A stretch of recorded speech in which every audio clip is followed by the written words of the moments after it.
इसकी वजह क्या है? इसकी वजह क्या है? हम आज यहाँ ये बहस क्यों कर रहे हैं? हमारा राष्ट्रगीत है, इस पर क्या बहस हो सकती है? आज जिस विषय पे हम चर्चा कर रहे हैं वह केवल एक विषय नहीं है, भारत की आत्मा का एक हिस्सा है। हमारा राष्ट्रगीत उस भावना का प्रतीक है जिसने सोए हुए, गुलामी में सोए हुए भारत के लोगों को जगाया, जिसने उन्हें हिम्मत दी कि ब्रिटिश साम्राज्य के सामने खड़े होकर वह सत्य और अहिंसा के नैतिक हथियारों के साथ सामना कर पाए। आज ये चर्चा एक भावना के ऊपर है,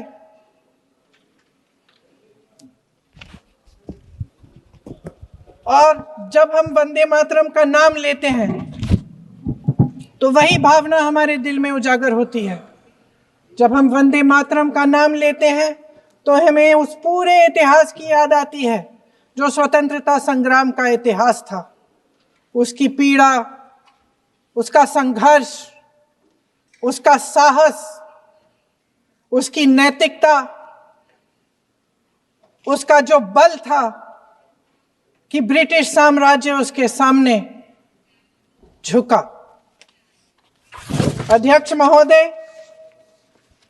वंदे मातरम उस आधुनिक राष्ट्रवाद की अभिव्यक्ति है जिसने भारत के लोगों को एक राजनीतिक और नैतिक आकांक्षा से जोड़ा, जिसने भारत के लोगों को एक साझा नियति के उत्तराधिकारी, एक साझा भविष्य के निर्माता के रूप में देखा। लेकिन आज की ये बहस मुझे कुछ अजीब सी लग रही है। जैसे मैंने कहा, ये गीत देश की आत्मा का हिस्सा बन चुका है। 150 सालों से देशवासियों के दिलों में ये गीत बस चुका है। 75 सालों से हमारा देश आजाद है, तो फिर आज इस बहस की क्या आवश्यकता है?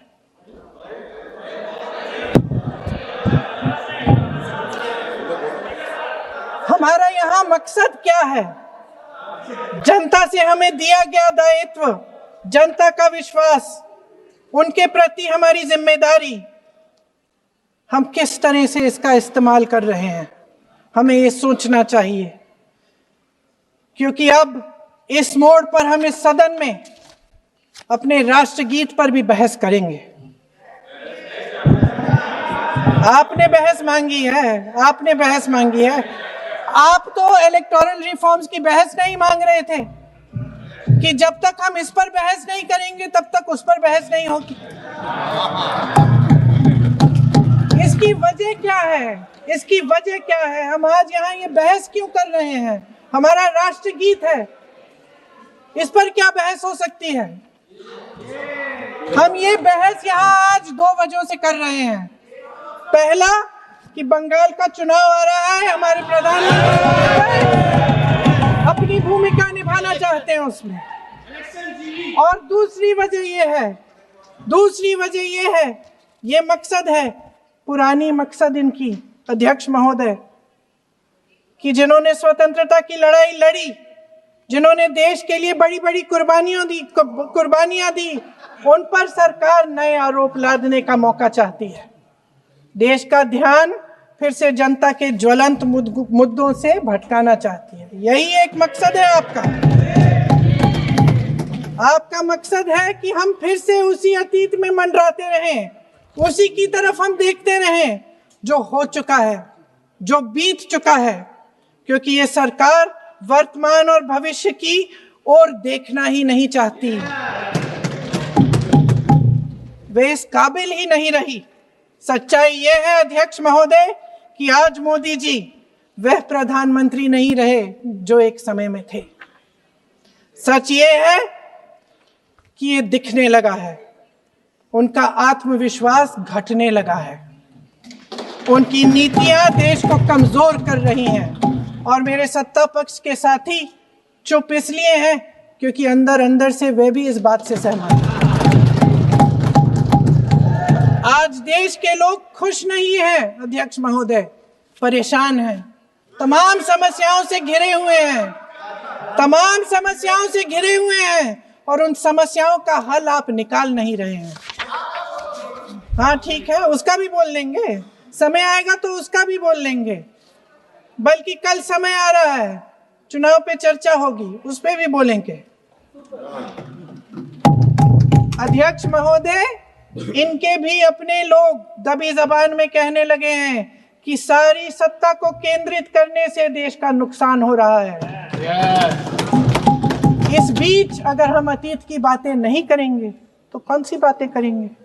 ये किसी और बात के काबिल ही नहीं है, सिर्फ ध्यान भटकाना है जनता का। इसलिए आज हम वंदे मातरम पर चर्चा कर रहे हैं। वंदे मातरम देश के कण कण में जीवित है, इस पर बहस नहीं हो सकती। लेकिन चलिए, आपने बहस मांगी, आप बहस करना चाहते हैं, बहस करते हैं। आज इस चर्चा को प्रधानमंत्री जी ने शुरू किया, उन्होंने भाषण दिया और इसको कहने में कोई झिझक नहीं है कि भाषण अच्छा देते हैं, थोड़ा सा लंबा लेकिन भाषण अच्छा देते हैं। सिर्फ एक कमजोरी है, अगर आप इजाजत दे तो मैं बोलूं, एक कमजोरी है। हाँ, उसी पे बोल रहे हैं, वंदे मातरम पे बोलो आप। अब सर मैंने तारीफ कर ली, आज थोड़ा विषय वंदे मातरम का है तो हम वंदे मातरम पर ही रखें, ठीक रहेगा सर। ये वंदे मातरम पे ही है सर। आपने प्रधानमंत्री जी तक सुना था, अब तो शुरू नहीं हुए। सर भाषण बहुत अच्छा देते हैं लेकिन तथ्यों के मामले में कमजोर पड़ जाते हैं, बहुत कमजोर। इसमें भी एक कला होती है कि तथ्यों को किस तरह से जनता के सामने रखा जाए। मैं तो नहीं हूं, जनता की प्रतिनिधि हूं, कलाकार तो नहीं हूं। इसीलिए मैं भी सदन के सामने कुछ तथ्य रखना चाहती हूं, लेकिन सिर्फ तथ्य के रूप में रखना चाहती हूं।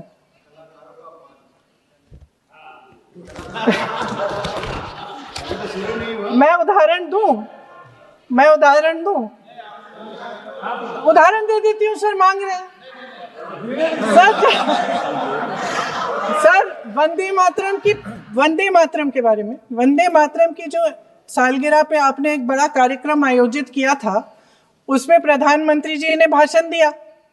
उसमें उन्होंने कहा कि 1896 में पहली बार गुरुदेव रविंद्रनाथ टैगोर ने ये गीत एक अधिवेशन में गाया। उन्होंने ये नहीं बताया कि कौन सा अधिवेशन था, महासभा, हिंदू महासभा का अधिवेशन था, आरएसएस का अधिवेशन था, किस बात से कतरा रहे थे कि ये कांग्रेस का अधिवेशन था। और उदाहरण दूं कि मैं अपना भाषण जारी रखूं, दे रही हूं। जो वंदे मातरम की जो क्रोनोलॉजी है वो भी आप समझिए, जो असली क्रोनोलॉजी है।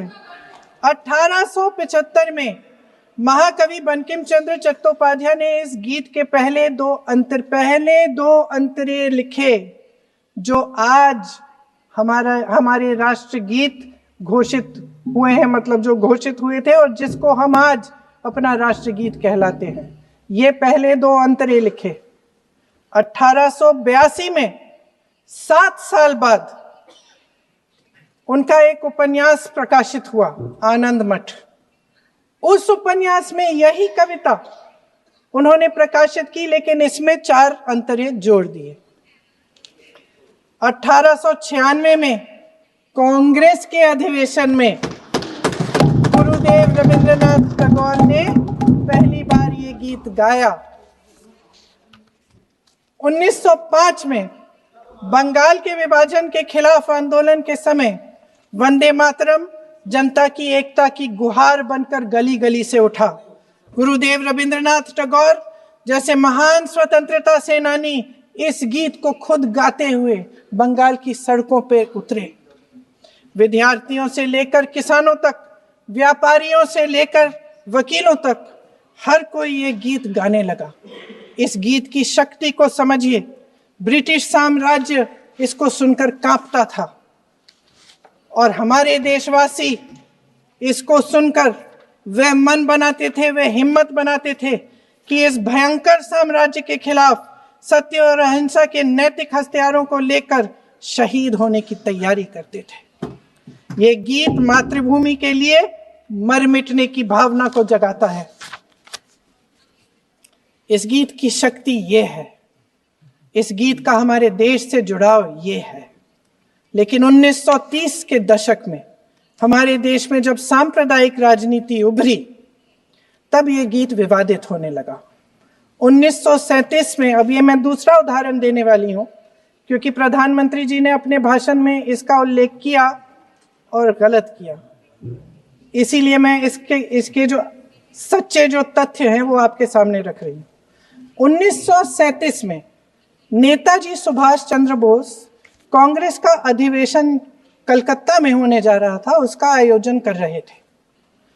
तो जो मोदी जी ने पत्र सुनाया सदन में 20 अक्टूबर का और कहा कि जवाहरलाल नेहरू जी ने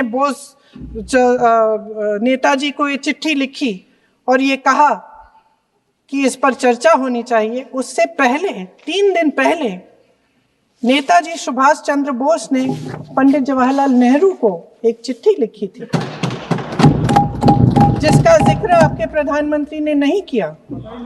और इस चिट्ठी में सुन लीजिएगा,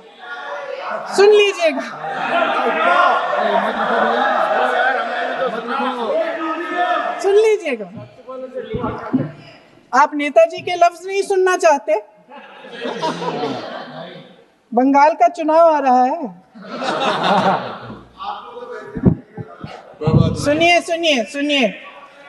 सुनिए। हाँ, कोई बात नहीं, हम तो देश के लिए हैं, हम देश के लिए हैं। आप चुनाव के लिए हैं, हम देश के लिए हैं। हम जितने भी चुनाव हारे, हम यहाँ बैठे रहेंगे और आपसे लड़ते रहेंगे और आपकी विचारधारा से लड़ते रहेंगे। अपने इस देश के लिए, अपनी इस मिट्टी के लिए लड़ते रहेंगे। आप हमें रोक नहीं सकते।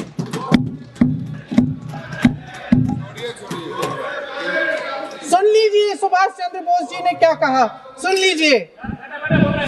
My dear Jawahar, reference Vande Mataram, we shall have a talk in Calcutta and also discuss the question in the working committee if you bring it up there. I have written to Dr. Tagore to discuss this matter with you when you visit Santi Niketan. Please do not forget to have a talk with him when you visit Santi Niketan. ये 17 अक्टूबर को लिखी जाती है। 10 अक्टूबर को नेहरू जी इसका जवाब देते हैं और और 20 अक्टूबर को, हाँ ठीक है, 20 अक्टूबर को नेहरू जी इसका जवाब देते हैं। इस जवाब की एक पंक्ति प्रधानमंत्री जी ने सुनाई, बाकी पंक्तियां क्यों नहीं सुनाई? क्योंकि उनमें नेहरू जी क्या कह रहे हैं? There is no doubt that the present outcry against Vande Mataram is to a large extent a manufactured one by the communalists. Whatever we do, we cannot pander to communalists' feelings, but to meet real grievances where they exist. I have decided now to reach Calcutta on the 25th morning. This will give me time to see Dr. Tagore as well as other friends. समझ रहे हैं आप? प्रधान चुप है तो समझ ही गए होंगे। फिर क्या होता है? फिर नेहरू जी कलकत्ता जाते हैं और गुरुदेव जी से मिलते हैं और उसके अगले दिन गुरुदेव जी एक चिट्ठी लिखते हैं जिसमें वो लिखते हैं, अंग्रेजी में चिट्ठी है, उसका एक अंश मैं आपको हिंदी में बता देती हूँ, जिसमें गुरुदेव जी कहते हैं कि जो 2 अंतरे हमेशा गाए जाते थे उनका महत्व इतना गहरा था कि उस हिस्से को कविता के शेष हिस्से तथा पुस्तक के उन अंशों से अलग करने में उन्हें कोई कठिनाई नहीं थी। उन्होंने ये कहा कि स्वतंत्रता संग्राम में हमेशा से वही 2 अंतरे ही गाए जाते थे और उनको गाते हुए कुर्बानी देने वाले सैकड़ों शहीदों के सम्मान के लिए उन्हें ऐसे ही गाना उचित रहेगा। उन्होंने यह भी कहा कि बाद में जोड़े गए अंतरों का सांप्रदायिक मायना निकाला जा सकता है और उस समय के माहौल में उनका इस्तेमाल अनुचित होगा। इसके बाद 28 अक्टूबर 1937 में कांग्रेस की कार्य समिति ने अपने प्रस्ताव में वंदे मातरम को राष्ट्रगीत घोषित किया। उन्हीं दो अंतरों को कार्य समिति की बैठक में महात्मा गांधी जी, नेताजी सुभाष चंद्र बोस, पंडित नेहरू, आचार्य नरेंद्र देव जी, सरदार पटेल जी, गुरुदेव रविंद्रनाथ टैगोर जी सब मौजूद थे। इस प्रस्ताव के ये सभी महापुरुष इस प्रस्ताव से सहमत थे। आगे क्या होता है ये भी सुना लूं। भारत की आजादी के बाद जब इसी गीत के इन्हीं 2 अंतरों को 1950 में डॉक्टर राजेंद्र प्रसाद जी ने संविधान समिति में भारत का राष्ट्रगीत घोषित किया, तब लगभग यही महापुरुष मौजूद थे। इनके साथ साथ BR अम्बेडकर जी भी सभा में थे और इनके साथ साथ मेरे सत्ता पक्ष के साथियों के नेता श्री श्यामा प्रसाद मुखर्जी भी मौजूद थे। वही 2 अंतरे राष्ट्रगीत घोषित किए। किसी ने कोई आपत्ति जारी नहीं की, कोई आपत्ति नहीं जताई। वैसे इन तथ्यों के साथ जुड़ा एक और तथ्य भी है जो मैं यहाँ पे आपके सामने रखना चाहती हूँ। आज हम अपने राष्ट्रगीत पर बहस कर रहे हैं, लेकिन हमारा राष्ट्रगान भी एक कविता का एक अंश ही है, एक लंबी कविता का एक अंश है। और इन दोनों राष्ट्रगीत और राष्ट्रगान के अंश को चुनने में सबसे बड़ी भूमिका गुरुदेव रविंद्रनाथ टैगोर की थी। वंदे मातरम के स्वरूप पर सवाल उठाना, जिसे संविधान सभा ने स्वीकार किया, न सिर्फ उन महापुरुषों का अपमान करना है जिन्होंने अपने महान विवेक से ये निर्णय लिया, मगर एक संविधान विरोधी मंशा को भी उजागर करता है।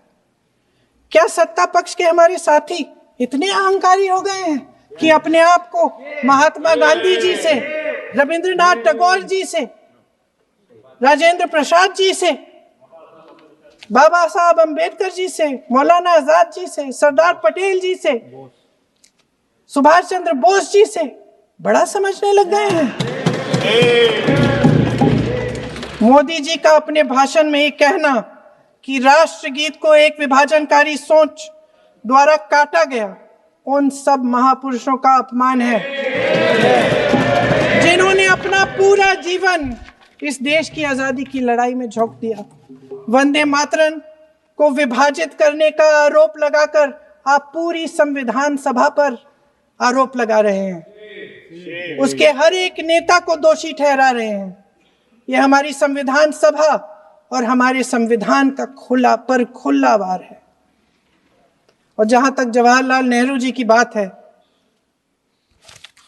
जितनी देर हमारे प्रधानमंत्री देश के प्रधानमंत्री रहे हैं, 12 साल हो गए हैं, लगभग उतने ही सालों के लिए जवाहरलाल नेहरू जी जेल में रहे। किस लिए? इस देश की आजादी के लिए। उसके बाद 17 साल के लिए प्रधानमंत्री रहे। आप बड़ी आलोचना करते हैं इनकी, लेकिन अगर इन्होंने इसरो नहीं बनाया होता तो आज आपका मंगलयान नहीं होता। अगर DRDO नहीं बनाया होता तो तेजस नहीं बनता। अगर IIT और IIM नहीं बनाए होते तो हम आज IT में आगे नहीं होते। अगर एम्स नहीं बनाया होता तो हम कोरोना की जब बड़ी चुनौती का सामना कैसे करते? हाँ, वही बना कुछ भी। इसका मतलब है इस मुद्दे का जवाब नहीं है आपके पास है? अगर इन्होंने BHEL, गेल, सेल, भाखड़ा नंगल ये सब नहीं बनाया होता जो आप सब बेच रहे हैं, तो ये विकसित भारत कैसे बनता? और मत बताइए बाकी। पंडित जवाहरलाल नेहरू इस देश के लिए जिए, सुन लीजिए, बाकी भी बेच देंगे। पंडित जवाहरलाल नेहरू इस देश के लिए जिए और देश की सेवा करते करते उन्होंने दम तोड़ा।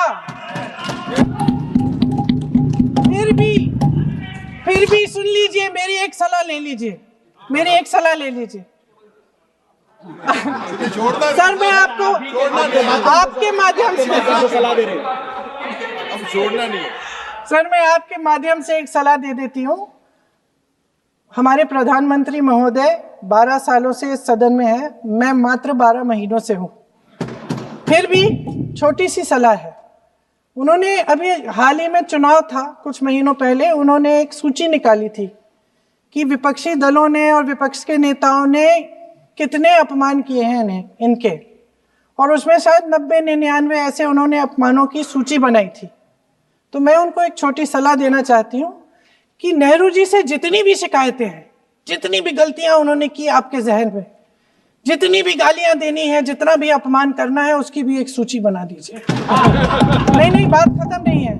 999 अपमान, 9,999 अपमान, सूची बना दीजिए और फिर हम एक समय निर्धारित करते हैं। जैसे हमने 10 घंटे आज वंदे मातरम पर हमने बहस किया है ना, उस तरह से हम अध्यक्ष महोदय जी से पूछेंगे, एक समय निर्धारित करेंगे, 10 घंटे, 20 घंटे, 40 घंटे, जितने घंटों में आपकी ये शिकायत पूरी हो जाए, माननीय सदस्य आप शांत हो जाए और हम बहस कर लेंगे। लेकिन इस सदन का कीमती समय, जिसके लिए हमें यहाँ पे जनता ने भेजा है, जैसे हमें जनता की समस्याओं को हल करने के लिए चर्चा करनी चाहिए, इस्तेमाल करना चाहिए, उसको इसी के लिए इस्तेमाल करिए। उसके बाद जैसे अंग्रेजी में कहते हैं ना, जैसे अंग्रेजी में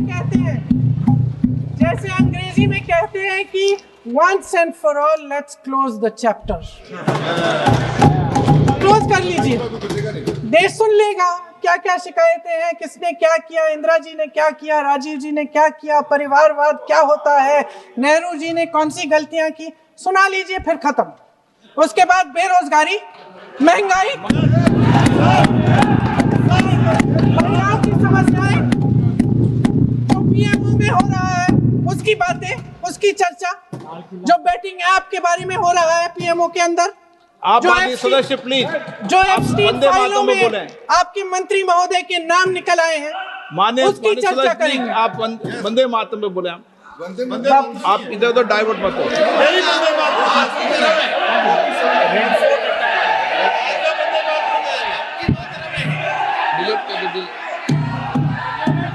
क्या हो गया? आप 1 मिनट, हाँ कर दो। क्या होगा? अंत में चिड़ी गए।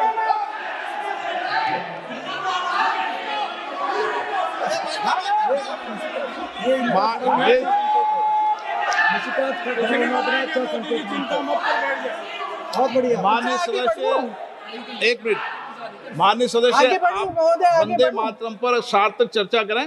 ठीक सर, इधर उधर सर, डाइवर्ट बात यही मत हो। थी सर, संक्षिप्त में बात यही थी कोई डाइवर्ट नहीं कि होना हम चाहिए अतीत अपन में को। बातें करते रहते हैं। माननीय सदस्य नहीं, आप बिना तथ्यों के कोई बात नहीं करें। आप वंदे मातरम पे बोले उचित रहेगा।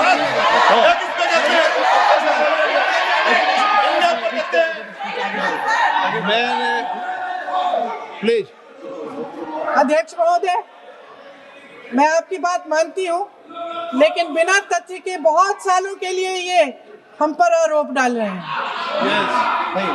हम चुपचाप सुनते हैं, इनको भी थोड़ी सी संतुलन होनी चाहिए, सुनने की थोड़ी सी हिम्मत होनी चाहिए। ये राजनीति है, हम बोलेंगे, आप आप वंदे बोलेंगे। मातरम बोलें। वंदे मातरम सर। महोदय, आज की ये बहस सिर्फ ध्यान भटकाने के लिए की जा रही है, क्योंकि ये सरकार इस देश के वर्तमान की असलियत छिपाना चाहती है। आज देश का युवा कितना परेशान है, कितनी मुश्किल में है, पेपर लीक होते रहते हैं, बेरोजगारी है, महंगाई इतनी बढ़ चुकी है, इसकी चर्चा हम सदन में क्यों नहीं कर रहे हैं? आरक्षण के साथ जो हो रहा खिलवाड़ है उसकी चर्चा हम यहाँ क्यों नहीं कर रहे हैं? महिलाओं की बात होगी, बड़े बड़े ऐलान होंगे, मगर उनकी परिस्थितियों को सुधारने के लिए कोई ठोस कदम यहाँ क्यों नहीं उठाया जा रहा है? इन्हीं दरवाजों के बाहर खड़े होकर पत्रकार तरह तरह, आपने कहा कि आरोप मत लगाइए बगैर तथ्य के, तो मैं बोलूं कि नहीं बोलूं? नहीं, बिल्कुल नहीं। सर क्यों नहीं? नो, आप उधर की बात मत बोलो। आप जल्दी से बोल लेते हो, फिर आप सदन में बंद जो कर कुछ देना। भी बोले वो तथ्यों से बोले। आपको हर चीज ऑथेंटिक करनी पड़ेगी, इसलिए आप तथ्यों से बोले। पत्ते पे लगाए। अच्छा सर, बड़े बड़े शहरों में प्रदूषण है, लेकिन हम इस सदन में बैठकर सिर्फ छोटी छोटी बातें करेंगे। जी, जो अतीत की बातें हैं ना, जो बार बार आप चाहते हैं कि हम पीछे देखें, लेकिन हम आगे भविष्य की बात, वर्तमान की बात, जो असली समस्याएं हैं उनकी बात न करें, ये छोटी बात होती है।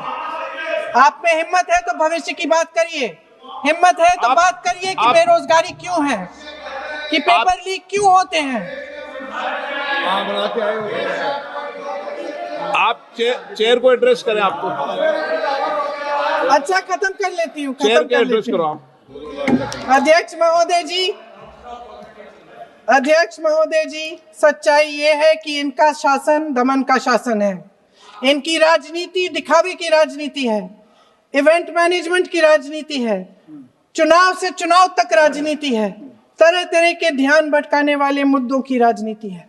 वंदे मातरम इस देश की उन्हीं उम्मीदों की गुहार है जिन्हें आपका शासन हर रोज ठुकरा रहा है। आज भी सरहद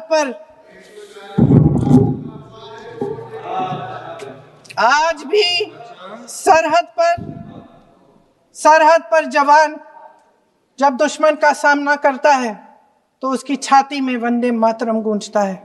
आज भी जब हमारा खिलाड़ी अंतर्राष्ट्रीय खेलों में जाता है तो उसके दिल की धड़कन में वंदे मातरम होता है। आज भी इस देश के करोड़ों देशवासी जब अपने राष्ट्र ध्वज को फहराते हुए देखते हैं तो उनकी जबान पर वंदे मातरम, वंदे मातरम, वंदे मातरम आता है। कांग्रेस के हर एक अधिवेशन में 1905 से लेकर आज तक सामूहिक तौर पर वंदे मातरम गाया जाता है। आपके अधिवेशनों में गाया जाता है कि नहीं, ये बताइए। अपने देश की आत्मा के इस महामंत्र को विवादित करके आप एक बहुत बड़ा पाप कर रहे हैं। इस पाप में कांग्रेस पार्टी शामिल नहीं होगी। ये राष्ट्रगीत वंदे मातरम हमेशा से हमें प्यारा है, हमेशा से हमारे लिए पवित्र रहा है और हमेशा के लिए हमारे लिए पवित्र रहेगा। धन्यवाद। Subscribe to One India and never miss an update. Download the One India app now.